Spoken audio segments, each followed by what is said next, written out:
Good Times, how that's actually an Ernie Barnes piece of art called Sugar Shack at the end. So we go to the Museum of Fine Arts to look at that. I think it's still over there right now. And there's like other Nolan art. So my friends that I was with were like, nigga, you have a piece like you. I'm like, yeah, it's the same thing. Did I catch you at a good time?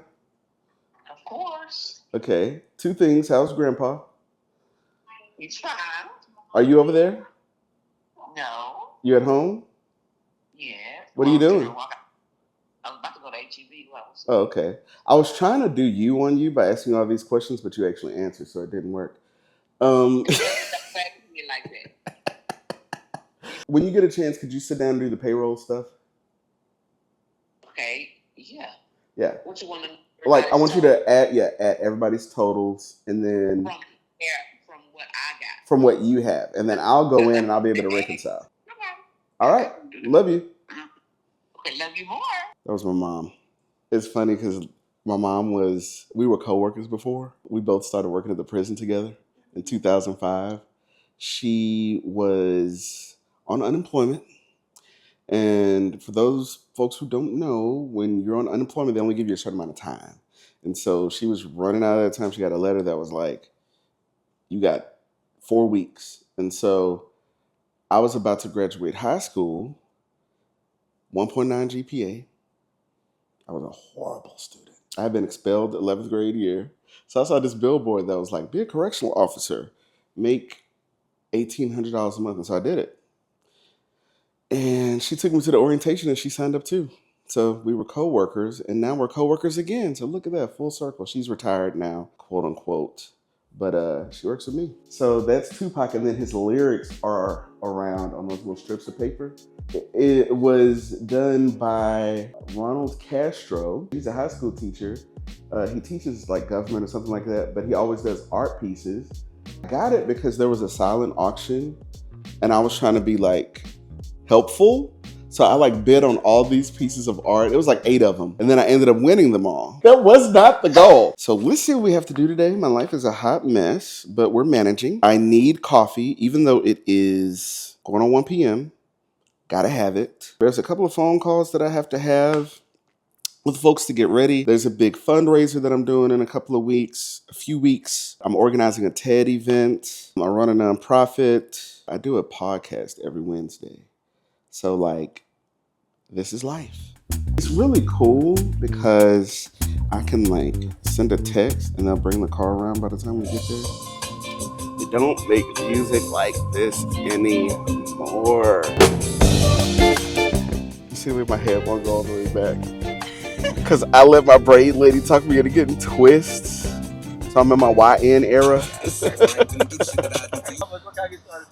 Yes, sir. Let me get a Grande Nitro Cold Brew, please. Grande Nitro Cold Brew? Yes. Would that be all? That's all. All right. Can I ask you for forward? New York. What's going on? I've been good. Yes, sir.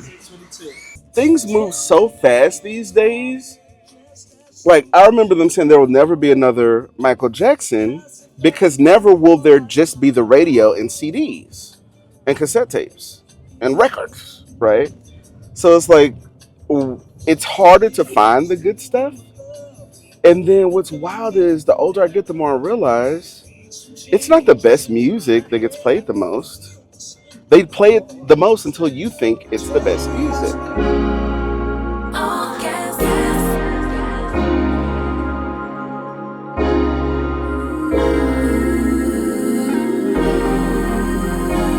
Go from Superman to Clark Kent.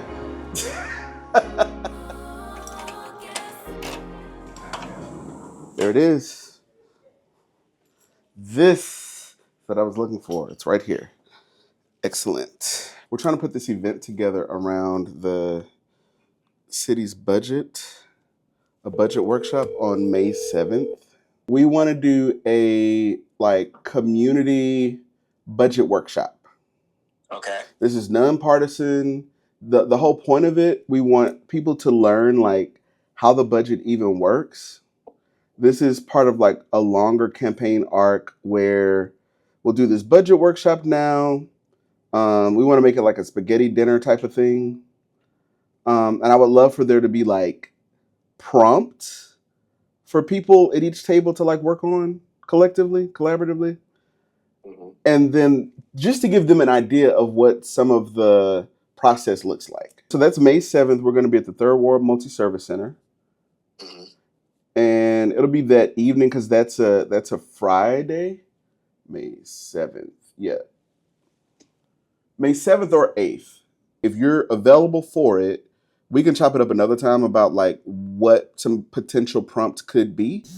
And if you could do like a really quick, hey, I'm the treasurer. Here's how stuff works. Here's the budget calendar. Just stuff that people would want to see or know about. Okay, so let me get back with you, Darrell, and see if I can do that. But that's no problem. So it's essentially talking about the budget and the process, the steps how the budget is created, the timeline of the budget. I can kind of maybe move some stuff around. Let me check my calendar. I think it'll be good for you because you're also of the neighborhood. I really don't want this to be like high in the sky. A lot of other orgs that do it, they make it so academic. Yeah. I really want to kind of make it like a Monopoly game almost, right? Where it's like table one, you have this amount of money, you have this snapshot of what the budget looks like. If I can't do it, I will ask him. His name is William Jones. He's a former finance director for the city of Houston underneath the administration of Sylvester. Okay. He works in our office and the controller of the finance reporting. And he did a cool trivia as it relates to the budget process for our 100 employee staff members at the control's office to get their understanding of the process for this year, because a lot of folks are kind of working silo. Okay. So I'll shoot you an email or a text to kind of remind you, and yeah. Okay, perfect. I got you, Darrell. Anytime, brother. That went well. It's good that he, I knew he'd be down for it because he's really good at stuff like that. I have a couple of partners in mind. So Tangi runs the Houston Federation of the People, Texas Federation of the People project. She's the executive director. We've worked together on a lot of different stuff. See, she's pretty. Call has been forwarded to an automated voice messaging system. She'll call me back. Tangi's group, I'm thinking I'm gonna call Carla's group too. Hey, Darrell. First of all, were you there the other day for that canvassing thing? Yes. How did it go? And because I asked my team, but I wanted to know, like, from you, what you thought went well and what you thought we could all work on. We didn't think it was effective, honestly. Yeah. I mean, we canvassed 17 houses, and I think we talked to 2. Wow. Out of the 17. Yeah. It's going to be an uphill climb because people are low propensity voters for a reason, right? Like, yeah, it's like they are hard to reach.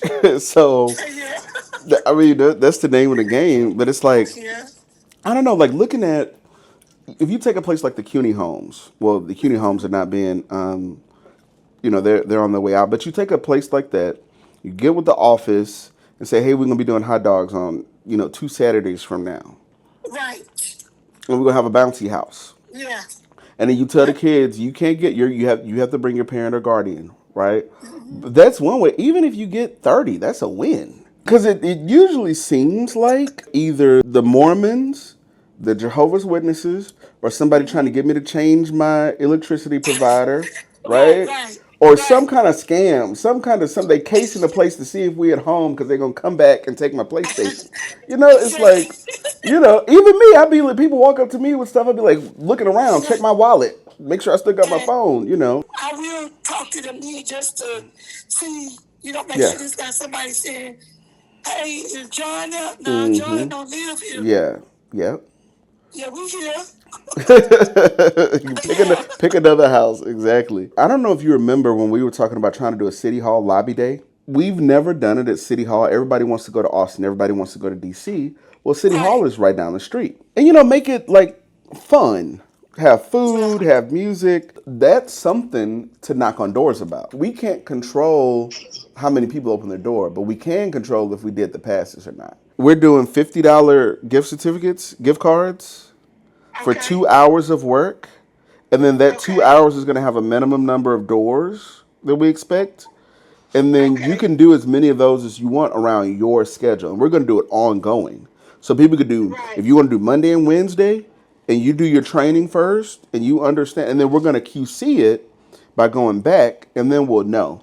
So you send somebody out, and you give them 30 doors, and they say they talk to 28 people, you know something wrong. Well, back to the drawing board. We plan to hit 2,500 doors. Phase 1 has to be done by July 5th. Phase 2 by August 30th. Phase 3 by October 30th. So I think we'll hit the number of doors that we aim to hit, but the question is, will people answer the door? Are we going to get the information that we need? And is it going to be as effective as we were this past time? In 2025, we hit 123,548 people. We had 247 individual, like one-on-one meetings. You know, we identified 51 new leaders, and we identified 72 new volunteers. That was last year.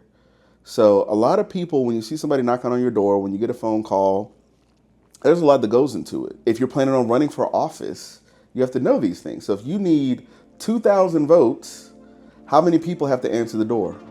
And if, let's just say you need 2,000 people to answer the door, that means you need to hit 20,000 doors in order for that to be a thing. So if you need to hit 20,000 doors, how many people do you have to hire to do that? How many fundraisers do you have to raise the money to hire the people to knock on the door? You see what I'm saying? I guess we can head on over to Anise Parker's house. She lives right down the street. And I guess the question becomes, do we want to do this workshop thing? Because if that doesn't count towards our progress, then...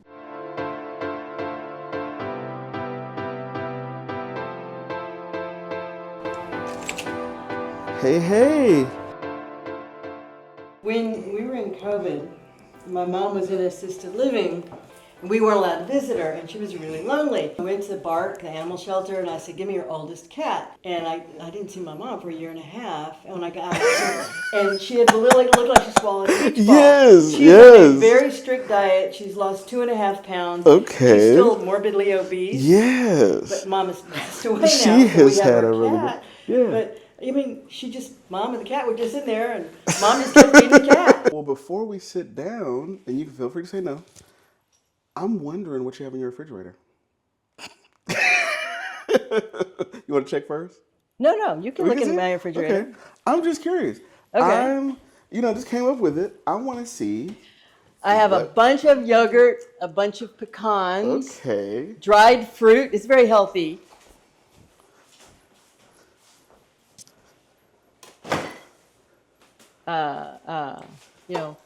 Dried figs, dried like dates. Okay. Kind of sad little veggies. Lots of yogurt, and you have a lot of yogurt. Several open bottles of wine. So much yogurt.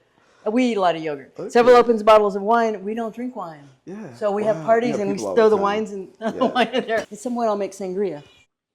Let me know when you're ready. Okay. So Mayor Parker.